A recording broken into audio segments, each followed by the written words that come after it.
नमस्कार प्रेक्षकांनो, तर आपण बघतोय "तू ही रे माझा मितवाचा" आजचा इंटरेस्टिंग असा एपिसोड. एपिसोडच्या सुरुवातीला इकडे अर्णव अंजलीला सांगतोय, की मॅजिस्ट्रेटकडून स्पेशल रिक्वेस्ट करून घेऊन बेल मिळवून घेतलाय, म्हणून इथे आज येऊ शकलो.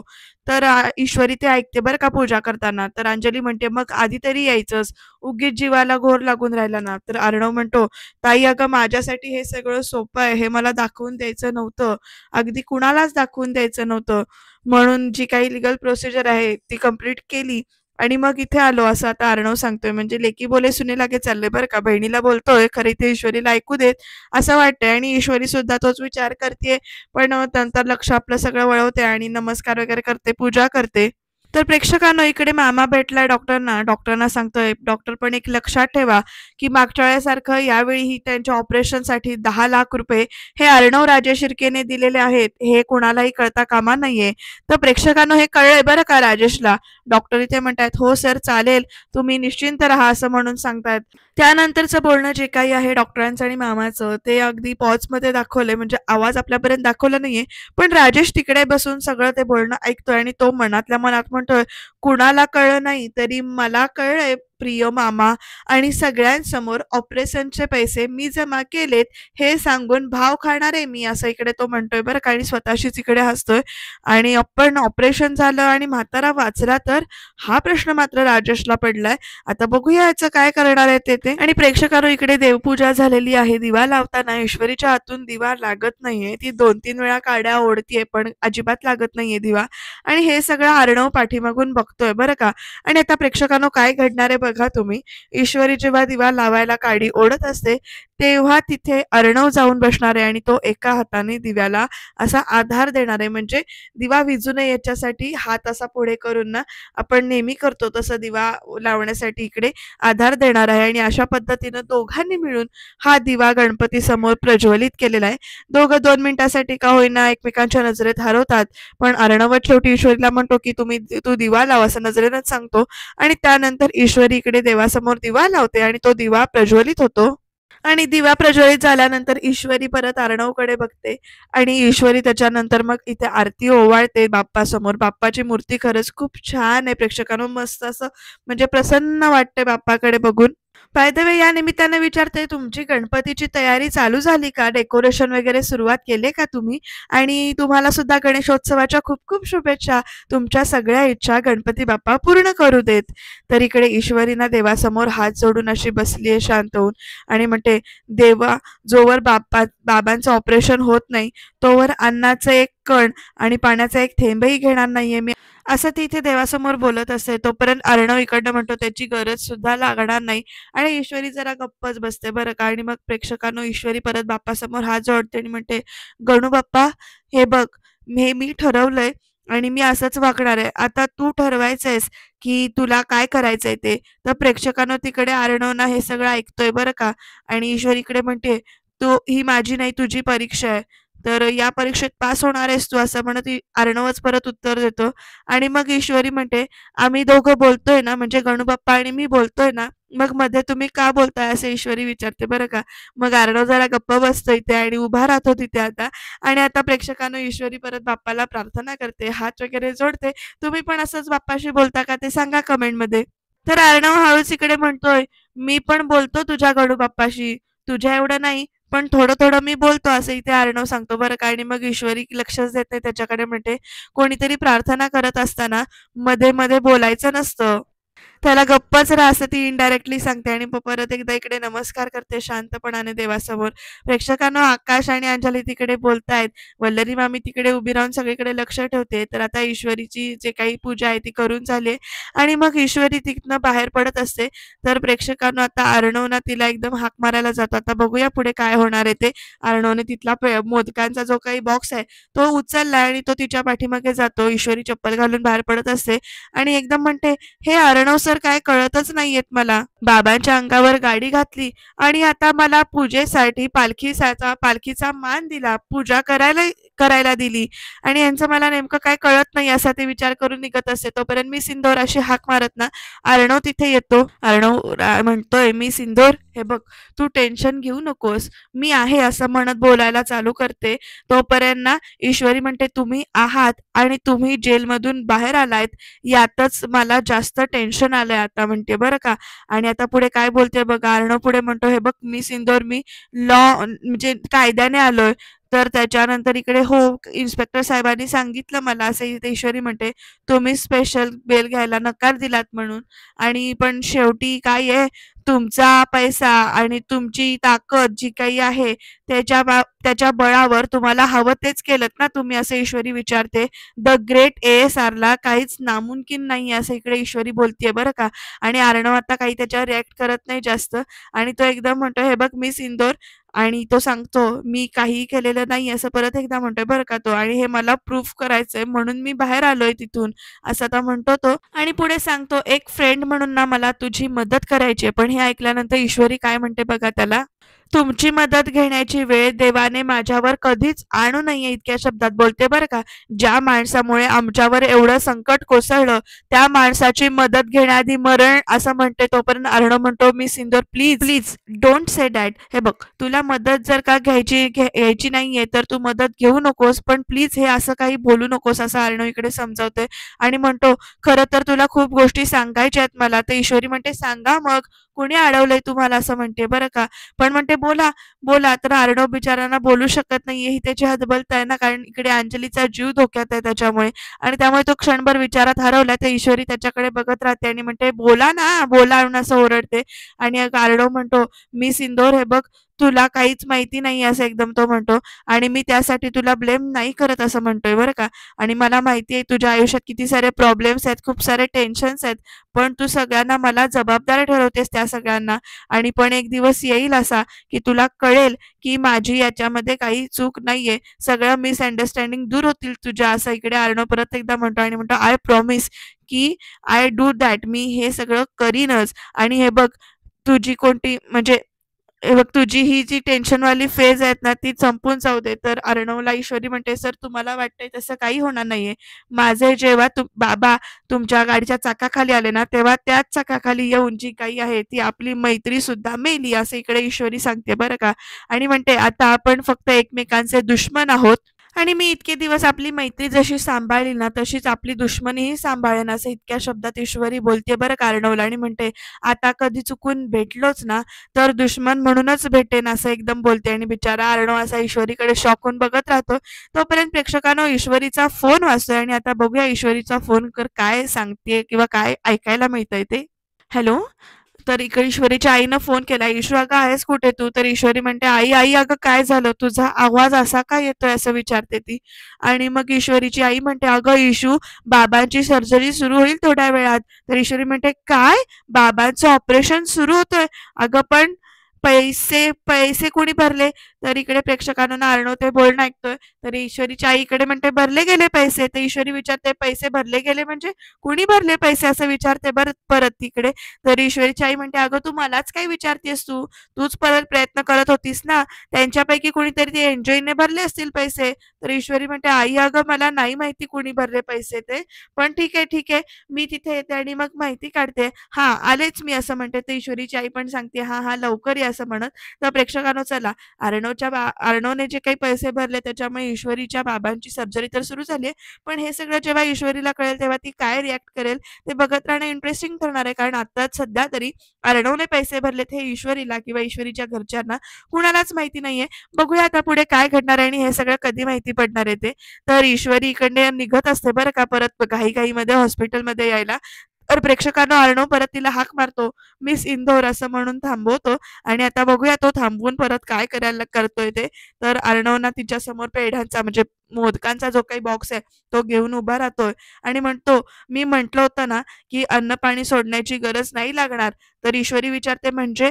तर अर्णव म्हणतो, म्हणजे जसं की तुझ्या तुझ्या गणूबाप्पाने तुझं ऐकलं, असं इकडे अर्णव सांगतो. आणि म्हणतो, बाबांची सर्जरी चालू झाली आहे, असं तो इकडे बोलतो परत.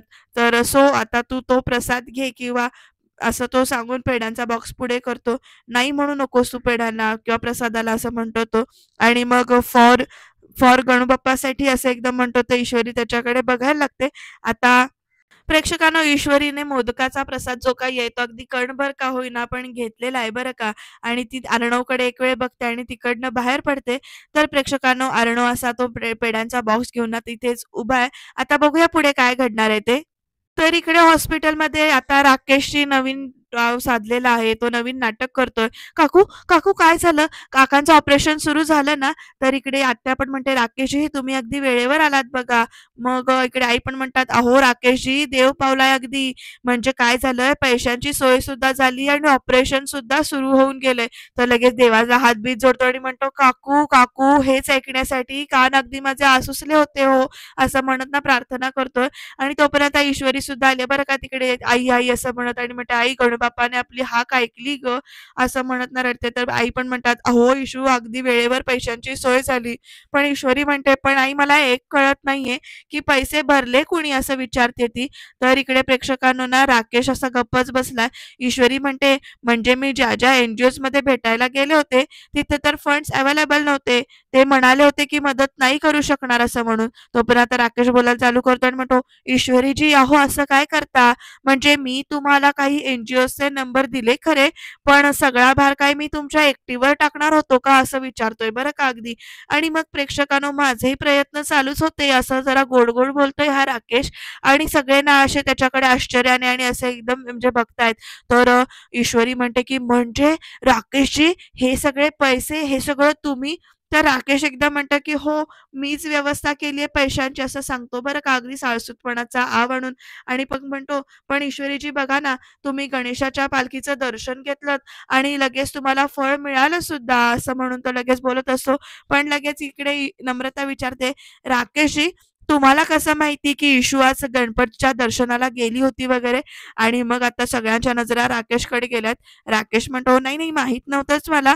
पण ईश्वरीजी गणेश भक्त आहेत हे तर माहिती होतं ना मला." म्हणजे किती गोड गोड गुंडाळतोय बघा बोलून. आणि पुढे म्हणतो, "आणि आमची पहिली भेट सुद्धा गणपतीच्या देवळातच झाली होती. यांचा गणूबाप्पा हेच तर कनेक्ट आहे ना आमच्यातले ईश्वरीजी." तर लगेच ईश्वरी सुद्धा हो म्हणते. तर राकेश पुढे म्हणतो, "आणि आज इंदोरच्या गणपतीची पालखी मुंबईच्या इथे देवळात येणार आहे ते माहिती होतं मला.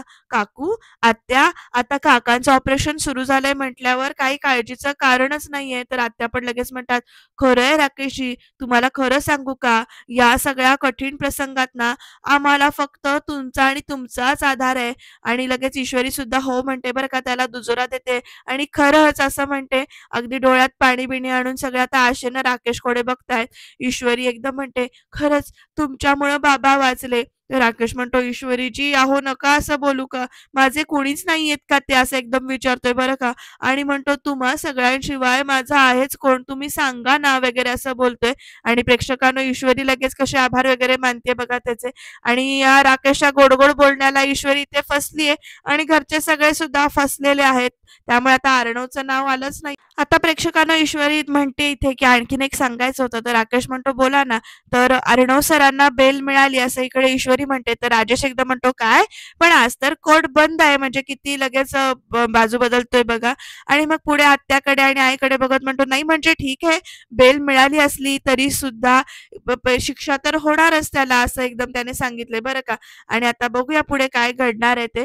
अर्णवला बेल मिळाल्यामुळे काय होतंय, तर आता एकदम ईश्वरीची आई ना अशी एकदम ना जाऊन बसते. तर इकडे राकेश विचार करतोय, अशी कशी बेल मिळाली त्याला, असं म्हणत त्याचं डोकं आता चालेनासं झालंय. आता बघूया पुढे अजून काय घडणार आहे ते. इकडे मामा ना अर्णवला सांगतोय, की "बरं झालं तू जेलमधनं बाहेर पडल्या-पडल्या मला फोन केलास आणि तडक मी हॉस्पिटलमध्ये गेलो आणि पैसे भरलो आणि ऑपरेशनची सोय केली." तर अर्णव विचारतो, "पण नाव नाही ना आलं कुठे?" तर इकडे मामा सांगतो, "नाही, नाही, कुणाचं नाव नाही आलं. एन-जी-ओच्या नावाने पैसे भरलेत मी आणि एव्हा ना ईश्वरीच्या बाबांचं ऑपरेशन जे काही आहे ते सुरू झालं असेल." आणि प्रेक्षकांनो, अर्णव इकडे असा म्हणजे हुश्य करतो आणि एकदम म्हणतो, "पण मामा, आपण जे आता थोडासा वेळ मिळाला असता अजून तर ना US मधून ना म्हणजे चांगला सर्जन बोलावला असता सर्जरीसाठी. तर मामा म्हणतो, "अरे अर्णव, तुझ्या एवढ्या सगळ्या प्रॉब्लेम मधून तू एवढं सगळं करतोयस, ते काही कमी आहे का मला सांग?" आणि असं एकदम मामा म्हणतो, "आणि बघू गरज पडलीच ना तर ते सुद्धा करू. डॉक्टर आणि हॉस्पिटल सुद्धा दोन्ही बदलूया त्यांच्या ट्रीटमेंटसाठी. पण असंच पडद्यामागे उभं राहून," असं मामा इकडे सांगतायत अर्णवला. तर अर्णव सुद्धा ते मान्य करतोय आणि आता पुढे म्हणतो, "एकदा का मिस इंदोरचे बाबा जे काही आहेत ते बरे झाले ना, तर त्याच्या चेहऱ्यावर स्माईल येईल आणि तिच्या चेहऱ्यावर स्माईल आलं, की परत तुझ्या चेहऱ्यावर स्माईल येईल, नाही का?" असं म्हणत मामा विचारतायत अर्णवला. तर अर्णव एकदम ना गप्पच बसतो. तर मामा हसतायत बघून त्याच्याकडे. प्रेक्षकांना आता खरंच ऐश्वर्या आणि अर्णव एकत्र आले पाहिजेत. आता बघूया काय घडणार आहे ते आणि कसं हे घडणार आहे ते. अर्णव एकदा म्हणतोय, "मामा 2 वाक्य नाही बोलू शकत आहे मी तिच्याशी. राजेशच खरा राकेश आहे हे सांगू शकत नाहीये मी तिला आणि आणि ताईचा नवरा आहे तो हे सुद्धा सांगू शकत नाहीये." तर अर्णवचे मामा म्हणतात म्हणजे अविनाश मामा म्हणतो, "सांगायला काय आपण 2 सेकंदात सांगू शकतो हे सगळं. पण त्या 2 सेकंदात कितीतरी आयुष्य जे काही आहे ते उद्ध्वस्त होणार आहेत. आपल्या अंजलीचं आयुष्य उद्ध्वस्त होणार आहे. तुझं प्रेम, ईश्वरीचा विश्वास या सगळ्या गोष्टी 2 सेकंदात उद्ध्वस्त होऊ शकतात. तर पण अर्णव हे बघ, तू ना म्हणजे तुझा खूप अभिमान वाटतो मला," असं अविनाश मामा म्हणतात. "तू बिझनेसमन म्हणून ग्रेट आहेसच, पण माणूस म्हणून किती ग्रेट आहेस ना हे सगळ्या जगात समोर यायला हवंय आणि एवढा मोठा आरोप असताना सुद्धा तू एवढं सगळं तिच्यासाठी करतोयस का? तर तुझं तिच्यावर असलेलं प्रेम," असं इकडे मामा म्हणतात अर्णवला आणि म्हणतो, "आणि हे सगळं करतोयस ना ते अगदी निस्वार्थ भावनेने करतोयस तू. तर मामा जिथे प्रेम असेल तिथे स्वार्थ नसतो," असं अर्णव म्हणतो. तर मामा पुढे म्हणतात, "पण तुझे हे असे झालेले हाल जे काही आहेत ते मला बघवत नाहीयेत. एकीकडे ईश्वरीचा तुझ्याबद्दल झालेला गैरसमज आणि दुसरीकडे तो नराधम राजेश," असं इकडे मामा म्हणतायत. "आणि रोज नवीन खेळी खेळतोय तो."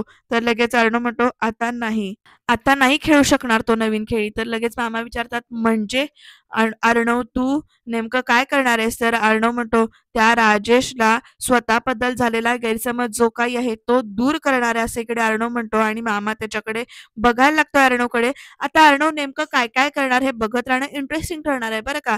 तर इकडे अर्णव म्हणतो, "राजेश भोसले गेला," असं म्हणतोय आता. आता खरंच काय करणार आहे मला पण उत्सुकता लागून राहिली. आता बघूया तुम्हाला पण उत्सुकता लागून राहिली असेल तर प्लीज प्लीज प्लीज चॅनलला सबस्क्राईब करा कारण आता अर्णवचा मोड ऑन झाला असं म्हणायला हरकत नाही. तर प्रेक्षकांनो इकडे दवाखान्यात काय चाललंय बघूया. हॉस्पिटलमध्ये सर्जरी चालू आहे बाबांची आणि सगळे असे बाहेर थांबलेत. ईश्वरी, आत्या, नमू, आई आणि राजेश सुद्धा आहे बरं का तिथे. राजेश विचार करतोय, हे ऑपरेशन फेल नाही झालं तर माझा सगळा प्लॅन फेल होईल असं तो म्हणतोय बरं का. हा म्हातारा गचकायला हवा आणि बेलवर सुटला असला तरी अर्णव कायमचा अडकायला हवा. आणि तोपर्यंत तिकडनं प्रेक्षकांनो नर्स आली आणि ती एकदम हाक मारते म्हणजे मिसेस देसाई असं म्हणत. आणि मग ईश्वरी विचारते, "काय झालं?" तर ती सांगते, "हे बघा सर्जरी सुरू आहे. कदाचित पेशंटला एक्स्ट्रा ब्लड जे काही आहे ते लागू शकतं." मग इकडे राजेश एकदा म्हणतो, "ब्लड?" आणि मग प्रेक्षकांना नर्स म्हणते की "हो." आणि तोपर्यंत अर्णव पण आलाय बरं का तिकडे आणि अर्णव हे सगळं बोलणं ऐकतोय दाराच्या आडून. आणि आता पुढे काय घडणार आहे बघा. इकडे ऐश्वरीला आणि तिच्या घरच्यांना धक्का बसलाय आणि आताच अरेंजमेंट करून ठेवा. कधी-कधी सर्जरीमध्ये जास्त ब्लड लॉस होऊ शकतो असं डॉक्टर सांगतात. म्हणजे सिस्टर सांगतात आणि बॅकअप असलेला बरा असं म्हणून. आणि आता प्रेक्षकांनो ना सगळे विचार करतात की आता ब्लड आणायचं कुठं आहे त्यावेळेला. राजेश सुद्धा असा विचार करतोय आणि मग जयूताई, "अहो यांचा ब्लड ग्रुप खूप रेअर आहे." "हो ना, हो." असं म्हणजे बोलणं चाललंय. "ओ निगेटिव्ह आहे बाबांचा ब्लड ग्रुप. पटकीनी हा ब्लड ग्रुप नाही मिळत." तर इकडे राजेश पण विचार करतोय आणि प्रेक्षकांना आता पुढे काय घडतंय बघा. राजेशला तर हसायला येते एका साईडला. तर इकडे अर्णव म्हणतो, "ओ निगेटिव्ह हा तर माझा ब्लड ग्रुप आहे." तर आत्या म्हणते, "इतक्या अचानक या रेअर ग्रुपचं रक्त आणायचं तरी कुठून?" तर ईश्वरी सांगते, "अगं आई, ब्लड बँकेतून मी बॅग आणली ती एकच शिल्लक होती आणि मी तर किती घेऊन आली आहे." आणि आता आई म्हणतात, "अगं आता एकदम राकेशजी," असं म्हणून ईश्वरी हाक मारते. तर राकेश म्हणतो, "नाही नाही माझा तर चालणारच नाही, बी पॉझिटिव्ह." तर ईश्वरी म्हणते की "नाही नाही आता व्यवस्था कशी करायची?" तर राजेश एकदम म्हणतो, "मीही तोच विचार करतोय ईश्वरीजी, पण मला एक कळत नाहीये, हे लोक असे शेवटच्या क्षणी कसं काय सांगू शकतात, तेही ऑपरेशन सुरू असताना." नाही म्हणजे अशा वेळेला अचानक कुठून आणायचा इतका अचानक ब्लड रेअर ग्रुप? तर आता तर ईश्वरी म्हणते, मग ईश्वरीनं असं म्हटल्यानंतर इकडे अर्णव म्हणतो, "नाही, नाही तुम्ही काळजी करू नका आणि मी प्रयत्न करून बघतो." असं म्हणत ना राजेश अगदी टेन्शन आल्यासारखं तिकडनं बाहेर पडलाय. तर आई एकदम ना, "मला काही कळत नाही जयूताई," असं म्हणत ना धीर सोडते. तर ईश्वरी म्हणते, "आई, आई हे बघ राकेशजी गेलेत ना गं, होईल काहीतरी व्यवस्था." तर आई आत्या पण म्हणतात, "सुप्रिया अगं नको काळजी करूस. होईल काहीतरी ठीक, होईल सगळं ठीक, काळजी नको करूस." तर ईश्वरी म्हणते, की "मी मी आले." म्हणजे तिला त्या घरच्यांसमोर रडता येत नाही म्हणून ती बाहेर येते. तर प्रेक्षकांनो अर्णव सुद्धा धावत-धावत आलाय. "मला ब्लड डोनेट करायचंय, कुठे करायचंय?" तर "तुम्हाला वर जावं लागेल ब्लड बँकमध्ये," असं ते वॉर्ड बॉय सांगतात. तर प्रेक्षकांनो अर्णव आणि ईश्वरी असे समोरासमोर येणार असतात. तर अर्णव काय करतो ईश्वरीच्या समोर येऊ नये म्हणून ना असा पळत-पळत दुसऱ्या साईडला येतो आणि तिथे ना ते बाकडी ठेवलेली आहेत. त्याच्यावर असा की नाही बसतो कारण त्याला दाखवायचं नाही, की तो तिथे आहे आणि त्याला अर्जंटली ब्लड डोनेट करायला जायचंय. म्हणून तो असा लपून ना अशा चेहऱ्यावर हातबीत धरून बसतोय आणि ईश्वरी सुद्धा रडत-रडत तिकडनं येते. ईश्वरी अर्णवला बघेल का? अर्णव रक्तदान करू शकेल का? आपलं ब्लड डोनेट करू शकेल का? या सगळ्या प्रश्नांची उत्तरं मिळतील बरं का प्रेक्षकांनो. त्यासाठी तुम्ही चॅनलला सबस्क्राईब करायला विसरू नका. आणि अर्णवने जो काही हा स्टँड घेतला ईश्वरीला मदत करायचा, इनडायरेक्टली मदत करायचा, तो तुम्हाला पटलाय का? आणि ईश्वरीला हे सगळं कधी कळेल? या सगळ्या प्रश्नांची उत्तरं जाणून नक्की घ्या. तर इकडे प्रेक्षकांनो ईश्वरीला वाटते की इथे अर्णव सर आहेत असं म्हणून आणि आता अर्णव नक्कीच गायब होईल का काय बघूया. तर उद्याच्या भागात आपल्याला बघायला काय मिळणार आहे बघा. ईश्वर इथे गणूबाप्पाला प्रार्थना करते आणि म्हणते, "माझ्या बाबांना वाचव, बरं कर, काहीही कर. आता सगळं तुझ्या हातात आहे गणूबाप्पा," असं म्हणत रडते. तर राजेश ताईच्या आयुष्यात असेपर्यंत मी शांत नाही बसणार असं अर्णव म्हणतोय.